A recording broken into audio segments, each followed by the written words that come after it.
Hello guys, तो फिर से स्वागत है मेरे YouTube channel code night with Ankit में। तो आज की वीडियो बहुत ही इन्फॉर्मेटिव होने वाली है क्योंकि आज हम डिस्कस करने वाले हैं the difference between SSD and HDD. So basically होता क्या है कि यार आप एक लैपटॉप खरीद रहे हो या फिर एक डेस्कटॉप कंप्यूटर खुद से बनवा रहे हो, तो ये कुछ टेक्निकल टर्म्स ना आपको पहले से पता होनी चाहिए, इनके बीच में क्या डिफरेंस होता है। तो वही डिफरेंस हम देखने वाले हैं पूरा टेक्निकल टर्म्स में कि किस तरीके से हमारा एसएसडी एंड एचडीडी वर्क करता है, क्या उनकी ड्यूरेबिलिटी होती है, क्या स्पीड होती है, क्या कितने एसएसडी के कितने फॉर्म फैक्टर्स होते हैं। तो यही सब हम पूरा देखेंगे इस वीडियो में इन टेक्निकल टर्म्स। ओके, तो चलिए शुरू करते हैं। तो सबसे पहले स्टार्ट करते हैं एचडीडी, हार्ड डिस्क ड्राइव। तो हार्ड डिस्क ड्राइव हमारी ट्रेडिशनल डेटा स्टोरिंग टेक्नोलॉजी को यूज़ कर रही है, जिसमें डेटा एक सर्कुलर डिस्क में स्टोर होता है जिसे प्लेटर बोलते हैं। इस प्लेटर के ऊपर एक फिंगर जैसा पार्ट जिसे हम आर्म बोलते हैं, जब ये सर्कुलर डिस्क हमारी स्पिन करती है तो ये जो फिंगर जैसा पार्ट जिसे हम आर्म बोलते हैं उसका हेडर उस पर टच होता है। और जब वो टच होता है तो उस टाइम पे हम उसके डेटा को, जो हमारी उस डिस्क में स्टोर है, उस डेटा को हम रीड राइट कर पा रहे होते हैं, उसको हम एक्सेस कर पा रहे होते हैं। ये वैसे ही काम कर रही होती है जैसे हमारे ग्रामोफोन्स और डीवीडी प्लेयर काम कर रहे होते हैं।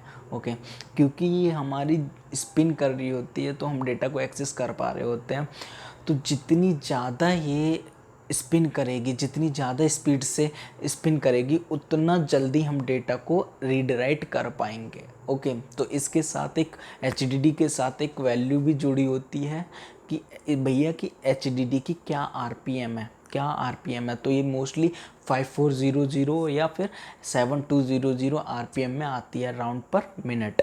ओके, तो इस तरीके से हमारी एचडीडी वर्क कर रही होती है। क्योंकि अब ये रिवॉल्व कर रही है तो इसमें एक साउंड भी प्रोड्यूस होती है। तो अब बात करते हैं एसएसडी की, सॉलिड स्टेट ड्राइव। तो इसमें जो डेटा स्टोर होता है वो होता है हमारी फ्लैश मेमोरी में। Flash memory in simple word you can say कि ये भी हमारी एक मेमोरी चिप्स होती हैं जिसमें डेटा इलेक्ट्रॉनिकली स्टोर्ड होता है। तो क्योंकि इसमें कोई भी मोशन नहीं होता है, कोई भी मूवमेंट नहीं होती है, तो ये कोई साउंड भी प्रोड्यूस नहीं होती है। तो इसीलिए हमारी जो एसएसडी होती हैं वो हमारी एचडीडी से कई टाइम्स फास्टर होती हैं। क्योंकि एसएसडी में कोई भी मैकेनिकल मोशन नहीं होता है तो वो ज़्यादा ड्यूरेबल हो सकती हैं एचडीडी से। क्योंकि एचडीडी आपसे हाथ के गिर गई तो हो सकता है उसके जो मैकेनिकल मोशन में जो पार्ट्स इन्वॉल्व है वो टूट कर गिर जाएं, लेकिन एसएसडी में ऐसा नहीं होने वाला है। एसएसडी साइज़ में छोटी होती हैं as compare to HDD, less power consume करती हैं एचडीडी के कंपैरिजन में। ओके, और इसमें कोई भी साउंड प्रोड्यूस नहीं होता है। एचडीडी में मैकेनिकल मोशन की वजह से साउंड प्रोड्यूस होता है।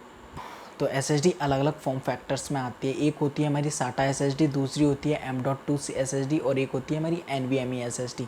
अगर आपके लैपटॉप में M.2 स्लॉट है तो वहाँ आप M.2 स्लॉट में M.2 एसएसडी यूज़ कर सकते हो। ओके, और साटा इंटरफेस है आपके लैपटॉप में तो आप वहाँ साटा एसएसडी यूज़ कर सकते हो। ओके, जो हमारी NVMe एसएसडी होती है वो PCIe इंटरफेस के साथ काम करती है।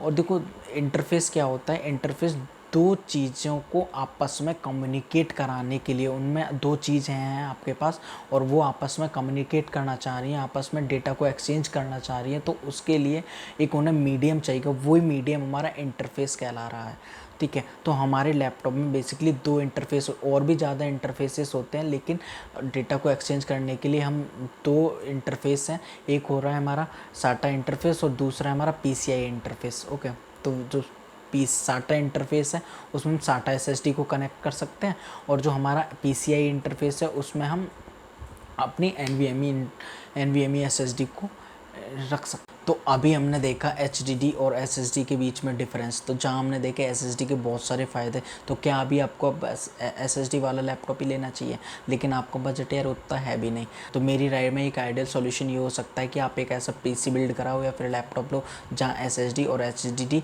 दोनों ही हो। लाइक 512 एसएसडी या फिर 256 एसएसडी हो और बाकी हार्ड डिस्क हो।